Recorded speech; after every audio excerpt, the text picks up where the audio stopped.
திருப்பாவை பாசுரம் 17. அம்பரமே தண்ணீரே சோரே அரஞ்செய்யும் எம்பெருமான் நந்தகோபாலா எழுந்திராய். கொம்பனார்க்கு எல்லாம் கொழுந்தே குல விளக்கி எம்பெருமாட்டி யசோதா அறிவுராய்.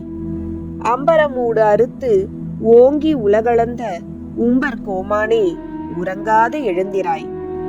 செம்போர் கழலடி செல்வா பலதேவா உம்பியும் நீயும் உறங்கேலோர் எம்பாவாய். செங்கன் அவன்பால் திசைமுகன் பால் தேவர்கள் பால் எங்கும் இலாததோர் இன்பம் நம் பாலதா கொங்கு உன் கருங்குழலி நம் தம்மை கோதாட்டி இங்கு நம் இல்லங்கள் தோறும் எழுந்தருளி செங்கமல பொற்பாதம் தந்தருளும் சேவகனை அங்கன் அரசை அடியோங்கட்கு ஆரமுதை நங்கள் பெருமானை பாடி நலம் திகழ பங்கைய பூம்புணல் பாய்ந்து ஆடேலோர் என்பாவாய்.